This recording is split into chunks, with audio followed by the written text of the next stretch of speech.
Hahaha, apa kabar sahabat YT Artikel 2? Kali ini saya akan membacakan lanjutan alur cerita kisah Aditya yang berpura-pura miskin. Tapi, sebelum mendengarkan kisah ceritanya, silahkan cari posisi yang nyaman dan jauhi keramaian. Dan jangan lupa pasang headsetnya. Dan inilah alur cerita kisah Aditya anak bos besar yang berpura-pura miskin. Episode 39. Kisah Aditya anak bos besar yang berpura-pura miskin. Tempat, usulan ini sangat bagus. Hati Aditya bergerak. Kartika telah mencibirnya sepanjang waktu. Dan sudah waktunya baginya untuk membayar harganya. Saudari Kartika, apa yang kamu bicarakan? Aditya tersenyum main-main dan menatap Kartika. Bagaimana Kartika bisa melihat Aditya? Bagaimana dia bisa marah? Dalam analisis terakhir, itu karena dia memandang rendah Aditya dari lubuk hatinya. Namun, senyum tenang di wajah Aditya membuat Kartika sedikit bingung. Anak ini, kapan memiliki kepercayaan diri seperti itu? Tidak sama dengan dia yang dulu. Kartika bergumam pada dirinya sendiri. Tetapi segera, dia ingin memahami apa yang sedang terjadi. Aditya, sampah ini, sangat bermasalah karena Friska adalah pacar Victor. Dengar kata-kataku. Kartika, selalu hitung. Kartika mendengus ke Aditya dengan tangan bersilang. Itu bagus. Jangan main-main sebentar, kata Aditya. Hehe. Jika proyek kembali ke tangan Axel, kamu harus memanggilku Nyonya. Kartika tertawa. Hahaha. Kakak Kartika sangat kuat. Kali ini, seru untuk ditonton. Tunggu Aditya memanggil kakak Kartika sebagai Nyonya. Aditya, kita semua adalah saksi. Jika kamu tidak bisa membiarkan keluarga Umar merebut proyek itu maka tunggu sebentar. Ketika tiba waktunya untuk proyek, kamu tidak boleh default pada tagihan. Petik 2. Revalina dan Gracia sedang mencemooh dan menunggu untuk melihat lelucon Aditya. Felicia tidak merasa baik di hatinya. Melihat Aditya diejek seperti ini saat ini, dia merasa sangat menyesal. Bagaimanapun, karena bantuan Aditya, dia berada dalam situasi ini. Aditya, lupakan masalah ini. Kita tidak bisa melawan mereka. Felicia berjalan ke Aditya dan berbisik di telinganya. Aditya melirik Felicia dan menemukan bahwa Felicia memiliki senyum pahit di wajahnya saat ini. Bukankah kamu baru saja memberitahu ayahmu bahwa kamu percaya padaku? Aditya tersenyum ringan. Felicia tertegun sejenak dan berkata dengan lembut, tapi proyek itu diputuskan oleh Gilang. Kartika terkikik. Mendengar Felicia, kamu jalang kecil mengerti ini. Kartika tersenyum bangga di samping. Memandang Felicia dengan cemberut. Jaga mulutmu. Felicia menatap Kartika dengan marah. Namun, Kartika tidak setuju dan tersenyum. Oh, yah. Kamu roh rubah kecil masih belum yakin, kan? Haha. Kamu mengatakan bahwa kamu mengikuti Aditya. Bagaimana kamu bisa mendapatkan proyek? Datanglah ke Sunsin Restaurant dan lihat karyawan seperti apa yang kamu pekerjakan. Sebelum Victor berbicara, Aditya menutup telepon. Semua orang yang hadir terdiam. Dan suasana menjadi sunyi senyap. Wajah Gilang sedikit jelek. Pada saat ini, dia datang dan menatap Aditya. Apakah kamu memanggil Tuan Victor? Apakah kamu takut? Aditya bertanya kembali kepada Gilang. Hehe. Aku akan takut padamu sebagai pemborosan. Gilang mencibir. Aku benar-benar tertipu olehmu 2 hari ini. Tetapi kamu akan tahu setelah beberapa saat bahwa pemborosan selalu sia-sia. Dan itu akan selalu mendarah daging. Itu tidak ada gunanya. Setelah Gilang selesai berbicara, dia memandang Kartika dan tersenyum. Alasan mengapa Gilang begitu percaya diri adalah karena keluarga Axel tidak hanya mengirimnya 1 miliar kemarin, tetapi juga mengirim 1 miliar ke Victor. Gilang dan Kartika telah mempelajarinya tadi malam. Bahkan jika Aditya dapat menginstruksikan Friska untuk mengajukan keluhan terhadap Victor, Victor tidak akan pernah mendengarkan Friska setelah mengumpulkan 1 miliar. Siapa yang tidak suka uang? Lagi pula, proyek taman air tidak diprakarsai oleh Victor. Jadi siapa yang tidak memberikan proyek itu?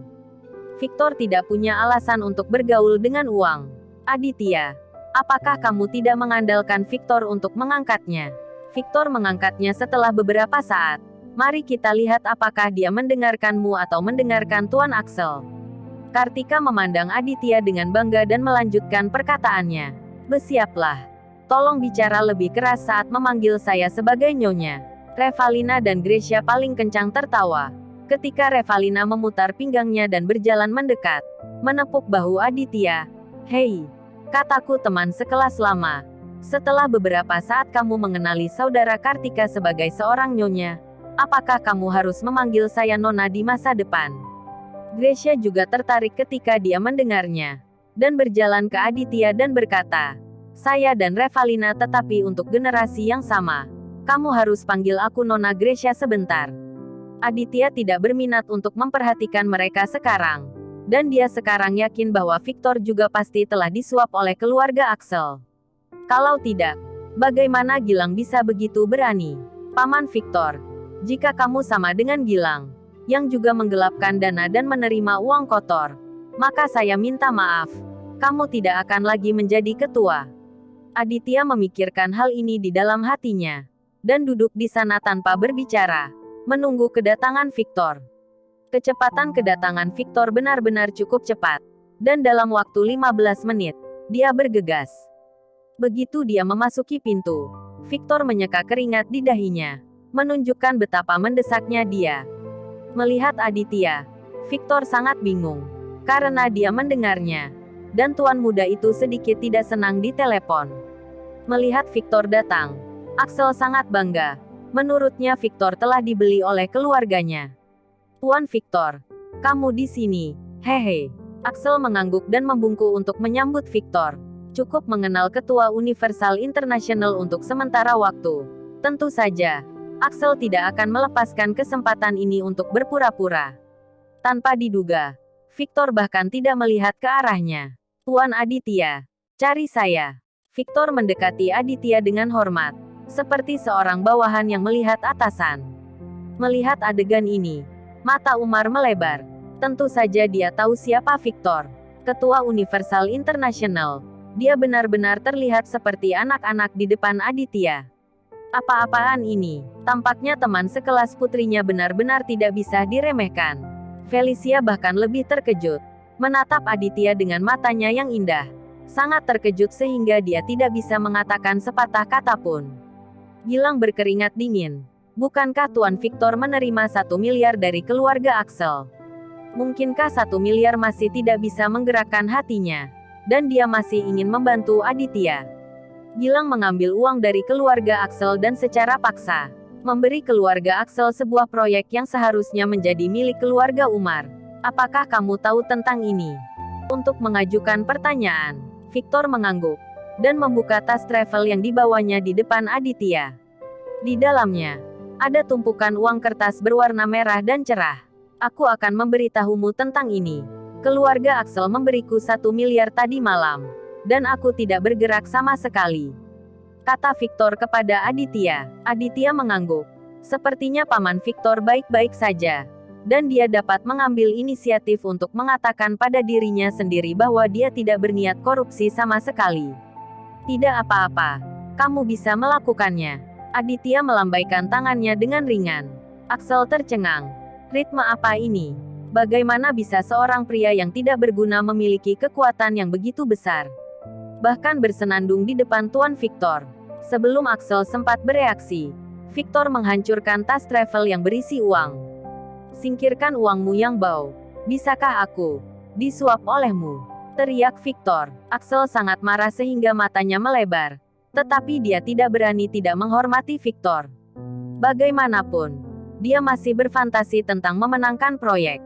Tuan Victor, bukankah tadi malam kita setuju bahwa kamu menerima uang itu juga? Hehe, aku hanya ingin melihat siapa lagi yang ingin kamu suap dengan uang kotormu.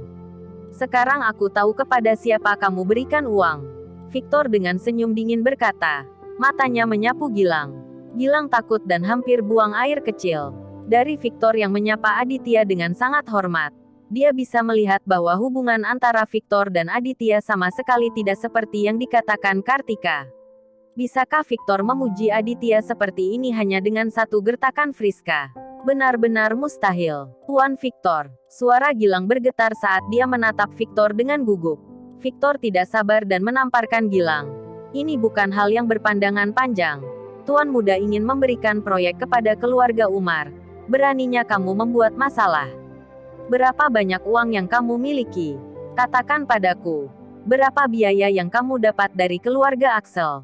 Victor bertanya kepada Gilang dengan suara dingin. 1 miliar. Gilang takut. Jadi dia harus mengakuinya dan berusaha untuk keringanan hukuman. Kembalilah dan tulis laporan pengunduran dirimu. Kamu bisa keluar dari perusahaan. Victor mengatakan bahwa dia sama sekali tidak berbicara omong kosong dengan Gilang. Dalam satu kalimat, Gilang diminta untuk keluar dari Universal International. Tuan Victor, kamu tidak bisa melakukan ini. Tuan Victor, beri aku kesempatan lagi. Gilang tidak peduli dengan wajahnya lagi, dan memohon dengan putus asa. Bagaimanapun, gaji tahunan lebih dari 200 juta, dan dia masih menjadi penanggung jawab taman air sekarang, dan dia tidak ingin kehilangan pekerjaan ini. Kemarahan Victor tidak mereda, dan dia berkata dengan sungguh-sungguh, pergi dan tanyakan pada Tuan Edward.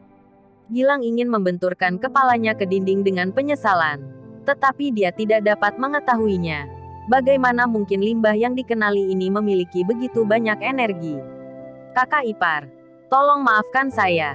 Tolong beritahu Tuan Victor. Gilang berlari ke depan Aditya dan hampir menangis. Aditya tersenyum, memandang Gilang dan berkata, kamu salah. Aku sia-sia. Tapi aku tidak bisa menjadi saudara iparmu. Dengan masalah ini, Gilang sangat ketakutan sehingga dia berlutut di kaki Aditya dan menamparkan dirinya sendiri 2 kali. Itu karena mulutku yang kotor tidak bisa berbicara sopan. Saudara ipar, tolong jangan marah. Setelah mengatakan itu, Gilang melihat kembali ke Kartika. Kemarilah, Kartika.